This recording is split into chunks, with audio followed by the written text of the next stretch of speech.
আসসালামু আলাইকুম দর্শক, আমন্ত্রণ জানাচ্ছি beyond border sports present out dialogue powered by rabbit hole BD.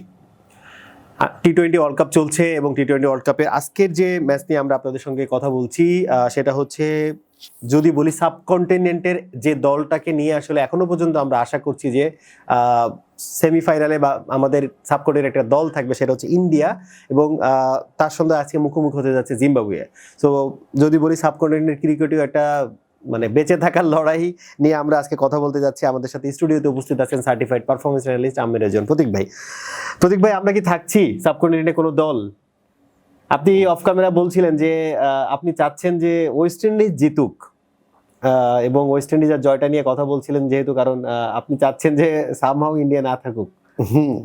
সেটা না, ডিরেক্টলি ওভাবে বলা না, তবে আসলে ডিফেন্ডিং চ্যাম্পিয়ন তারা আর একবার টাইটেল ক্লেম না করুক, এটা আসলে যারা ক্রিকেট আমরা ভালোবাসি বা টুর্নামেন্টগুলো উপভোগ হোক, যেটা আমাদের চাওয়া থাকে, সেই ক্ষেত্রে আমরা সবসময় চাই যে নতুন একটা দল শিরোপা জিতুক আর কি। সেই ক্ষেত্রে ইন্ডিয়া পরের রাউন্ডে প্রসিড করুক বা না করুক সেটা নিয়ে খুব একটা ভাবছি না।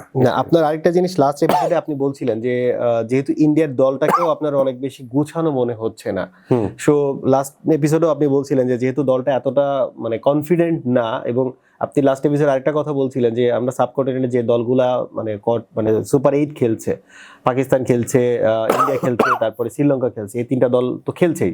এই তিনটা দলের কোনোটাতেই কিন্তু আসলে ওই রকম কম্পিটিশন কিংবা অনেক স্ট্রং মাইন্ডসেট নিয়ে কেউ খেলছে না, যার কারণে আপনি কিন্তু বলছিলেন যে এমন যদি হয় যে সাবকন্টিনেন্ট নাও থাকে, তাও কিন্তু ক্রিকেটের সৌন্দর্যটা নষ্ট হবে না।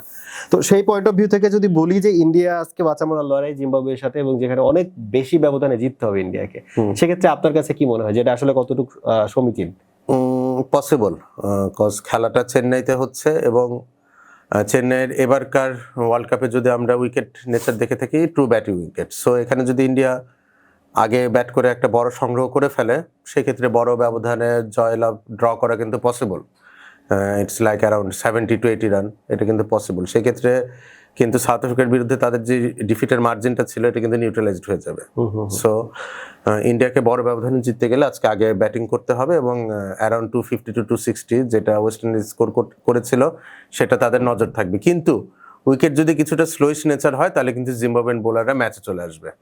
তাদের কিছু কোয়ালিটি স্পিনার রয়েছে, গ্র্যাম কেমার রয়েছেন, সিকান্দার রাজা রয়েছেন, এবং উইকেটে যদি পারচেস থাকে তারা Wellington Masakadza left arm orthodox bowler, তাকেও খেলাতে পারেন। ফাস্ট বোলিং এ 3 জন কোয়ালিটি ফাস্ট বোলার রয়েছে in terms of Ngarava, Muzarabani and Brad Evans. So উইকেটে যদি বোলারদের জন্য সহায়তা থাকে বা বল যদি কিছুটা থেমে আসে, ইন্ডিয়ার জন্য ম্যাচ জয়লাভ করাটাই একটা চ্যালেঞ্জের বিষয় হতে পারে। বাট উইকেট যদি ট্রু হয়, আমার মনে হয় সাউথ আফ্রিকার বিরুদ্ধে যে হ্যাভি ডিফিটটা তাদের হয়েছিল, সেটা অনেকটা তারা আজকে প্রশমিত করে ফেলতে পারবে। আপনি কত রান আশা করছেন আজকের এই যে পিচের কথা বলছেন? Depends on the wicket. আসলে সত্যি কথা বলতে গেলে, উইকেটে যদি পারচেস থাকে, it could be 170 to 180 run match. আর যদি উইকেট ট্রু হয়, অভিষেক শর্মা যদি ক্লিক করে, তাহলে তো লিমিটলেস রানও হতে পারে, সত্যি কথা বলতে গেলে। আপনি কাদেরকে আজকে আপনার কি পারফরমেন্সের কথা চিন্তা করছেন? ইন্ডিয়ার ক্ষেত্রে সূর্যকুমার যাদব, আমার মনে হয় তার আসলে ফর্মে ফেরার জন্য এর থেকে প্রয়োজনীয় সময় আর নাই। হ্যাঁ, ফরজও বলতে পারি আর কি। তো সূর্যকুমার যাদব এবং তিলক ভার্মা, তারা দুজন আসলে আজকে ইন্ডিয়ান ব্যাটিং লাইনআপে নিউক্লিয়াস হবে। অভিষেক শর্মার উপর খুব প্রেশার আমার মনে হয় না ইন্ডিয়ান টিম ম্যানেজমেন্ট দিতে চাইবে, বাট ইয়েট হয়তো আজকে অভিষেক শর্মা, ঈশান কিষানও ভালো একটা স্টার্ট হয়তো দিতে পারে। সো আর বোলিং এর ক্ষেত্রে আমি কুলদীপ যাদবকে যদি স্কোয়াডে কোনো একটা জায়গায় জায়গা দেওয়া যায়, সেটা একটু ভেবে দেখতে পারি। কজ আকসার প্যাটেলের কাছ থেকে ব্যাটিং পারফরমেন্স খুব একটা বেশি পাচ্ছে না টিম ইন্ডিয়া, সত্যি কথা বলতে গেলে। খেললেও তাকে অনেক নিচে খেলানো হচ্ছে, রিঙ্কু সিংকে অনেক নিচে খেলানো হচ্ছে। আমার মনে হয় তো সেই ক্ষেত্রে রিঙ্কু সিংকে যদি ব্যাটিং অর্ডারে প্রমোট করে একজন অ্যাডিশনাল বোলার খেলানো যায়, বোলার যদি রাখা, হ্যাঁ, তো সেই ক্ষেত্রে আমার মনে হয় বেটার হবে। এবং জিম্বাবুয়ের ক্ষেত্রে আমি চাইবো বেন কারানকে স্কোয়াডে ইনক্লুড করা হোক। বেন কারান টুর্নামেন্টের মাঝপথে আসলে স্কোয়াডের সাথে যোগ দিয়েছেন, এবং he is a quality player, Sam কারানের ছোট ভাই বেন কারান। তো বেন কারান যদি টেইলরের জায়গায় উনি ইনক্লুশন হয়েছেন, এবং ডিওন মায়ার্স খুব একটা ছন্দে নেই, তার জায়গায় হয়তো বেন কারানকে খেলানো যেতে পারে। ক্লাইভ মাদান্দে রয়েছেন, উইকেট কিপার ব্যাটার, আমার মনে হয় তাকেও টিমে ইনকর্পোরেট করা যেতে পারে মুসেকাইয়ার জায়গায়। অনেকদিন ধরে তাকেও আমরা খুব বেশি রানে দেখছি না। দেখেন, জিম্বাবুয়ে টুর্নামেন্টটাতে প্রসিড করেছে পরবর্তী রাউন্ডে বা গ্রুপ চ্যাম্পিয়ন হয়ে, যেটাই আমরা বলে থাকি তার মূল কারণ হচ্ছে শ্রীলঙ্কায় খেলা হয়েছে, উইকেটগুলো কিছুটা স্লোইশ নেচারের ছিল এবং খুব লিমিটেড কিছু প্লেয়ার যাদের উপর জিম্বাবুয়ে বরাবর ব্যাংক করে আসে, যেমন পারফর্ম হ্যাঁ, করেছেন তারা পারফর্ম করেছেন। আপনি ব্রায়ান বেনেটের কথা বলতে পারেন, রায়ান বার্লের কথা বলতে পারেন, সিকান্দার রাজার কথা বলতে পারেন। আপনি দেখবেন গ্রুপ পর্বের ম্যাচগুলোতে রায়ান বার্ল নাম্বার 3-তে ব্যাট করেছেন, সিকান্দার রাজা নাম্বার 4-এ ব্যাট করেছেন এবং এই পর্যন্ত ব্যাটিং লাইন আপটাই কিন্তু ওয়ার্কআউট করেছে। তো টিমের ব্যাটিং লাইন আপের যে গ্র্যাভিটিটা, ডেপথটা, সেটা কিন্তু পরীক্ষার সম্মুখীন কখনো হতে হয়নি। তো ওয়েস্ট ইন্ডিজের বিরুদ্ধে ম্যাচে কিন্তু তারা পরীক্ষার সম্মুখীন হয়েছে বড় একটা টোটাল চেস ডাউন করতে গিয়ে। তো সেক্ষেত্রে আমার মনে হয় বেন কারান এবং ক্লাইভ মাদানদে দুজনকে আসলে টিমে ইনকর্পোরেট করা উচিত, কজ মিডল অর্ডার খুব একটা বেশি ছন্দে আমার মনে হচ্ছে না।